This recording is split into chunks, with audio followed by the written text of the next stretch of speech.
Allez, c'est parti. On va décortiquer ensemble un titre de métier qui peut paraître un peu complexe comme ça, technicien en usinage assisté par ordinateur. Mais vous allez voir, derrière ce nom un peu long, se cache une profession qui est juste au cœur de notre monde moderne. C'est vraiment la question de départ, non? On a tous cette image d'un designer qui crée une pièce magnifique en 3D sur un ordinateur. Mais après, comment on passe des pixels, de l'immatériel, à un objet bien réel, qu'on peut toucher, qu'on peut utiliser? Eh bien, c'est exactement le défi que ce métier relève. On va commencer par ça, les héros méconnus de l'industrie. Parce que, franchement, on n'y pense jamais. Notre quotidien est rempli, mais vraiment rempli, de composants fabriqués avec une précision hallucinante. Des petites pièces qui, si elles n'étaient pas là, eh bien, tout s'arrêterait. Pensez-y une seconde. Le moteur de votre voiture, la structure de votre smartphone, tout ça, c'est un puzzle géant de pièces qui doivent s'emboîter au micron près. Cette perfection, elle ne tombe pas du ciel. Derrière chaque courbe, chaque trou, chaque surface parfaitement lisse, il y a un savoir-faire bien réel. Alors justement, qui est cette personne au centre de tout ça? C'est ce qu'on va voir.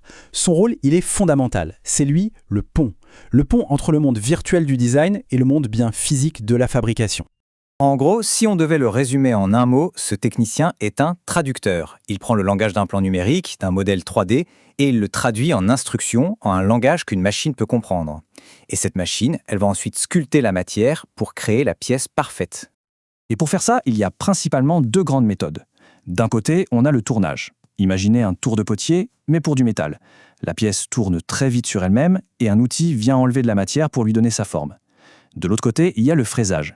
Là, c'est un peu l'inverse. C'est l'outil qui tourne à toute vitesse, un peu comme une fraise de dentiste ultra précise, et c'est la pièce qui bouge pour être sculptée. Bon, maintenant qu'on a le portrait robot, rentrons dans le concret. Comment ça se passe une journée type? Quel est le cheminement exact entre le plan sur l'écran et la pièce finie dans le bac? En fait, c'est une sorte de chorégraphie en 5 temps. D'abord, l'analyse. Le technicien reçoit le plan et doit le comprendre dans les moindres détails. Ensuite, la programmation. C'est là qu'il utilise des logiciels spécialisés, la fameuse FAO, pour dire à la machine exactement quoi faire, quel chemin suivre. Troisième étape, le réglage. On prépare la machine, on met le bon outil, la bonne matière première, puis c'est le grand moment. On lance la production, on supervise la naissance de la première pièce. Et bien sûr, on termine par le contrôle qualité, on vérifie avec des instruments hyper précis que tout est absolument parfait. Mais attention, ce métier n'est pas du tout figé. Au contraire, il est en pleine mutation. Il évolue en permanence avec la technologie. Et pour comprendre ça, il y a un indice assez incroyable. Un tout petit changement de quelques mots dans un document officiel, ça peut paraître anodin, mais en réalité, ça nous dit tout sur la transformation profonde du secteur. Regardez bien. Avant, on disait que le travail se faisait sur machine-outil. Le focus était sur la machine elle-même. Maintenant, la description dit « à partir de définitions de formes numériques ». Vous voyez la différence? Le point de départ, ce n'est plus la machine, c'est l'information, c'est le fichier numérique. C'est un vrai changement de perspective. Et la source officielle nous l'explique noir sur blanc. Le but de ce changement, c'est de souligner que la maîtrise du logiciel de FAO est devenue centrale. La compétence clé se déplace de plus en plus de la manipulation physique de la machine vers l'intelligence qui la pilote. Alors qu'est-ce qui pousse cette évolution? Eh bien, il y a plusieurs facteurs. D'abord, un contexte de départ en retraite massif qui crée un énorme besoin de main-d'œuvre qualifiée. Ensuite, comme on l'a vu, la maîtrise des logiciels de FAO est devenue non négociable. On voit aussi arriver l'intelligence artificielle pour optimiser tout ça. Et enfin, il y a un intérêt de plus en plus fort pour les robots collaboratifs, qu'on appelle les cobots, qui travaillent main dans la main avec les techniciens. Maintenant qu'on a vu le comment, on va prendre un peu de hauteur et regarder le où. Où est-ce que ces compétences sont recherchées?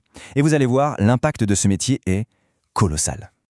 La liste est juste impressionnante. Ça va de l'automobile à l'aéronautique bien sûr, mais aussi l'armement, le train, les machines agricoles, les bateaux et même jusqu'aux équipements de sport et de loisirs. En gros, quasiment tous les secteurs qui fabriquent des objets physiques ont un besoin vital de ces techniciens. C'est dire si c'est un pilier de l'économie. Et pour être tout à fait transparent, les informations qu'on vient de parcourir, elles viennent de là. C'est le document officiel, le référentiel du titre professionnel, qui est publié par le ministère du Travail en France. C'est ce qui définit très précisément les contours de ce métier. Pour conclure, je crois qu'on peut vraiment voir ce technicien comme l'artisan des temps modernes.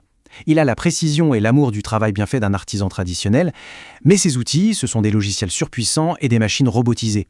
C'est lui qui donne corps, qui donne vie aux innovations numériques. Et ça nous laisse avec une question assez vertigineuse, je trouve. À une époque où on parle sans cesse de dématérialisation, est-ce que ce métier, qui est justement le parfait mélange entre l'intelligence numérique et l'action sur la matière, ne serait pas finalement un modèle pour l'avenir du travail qualifié ?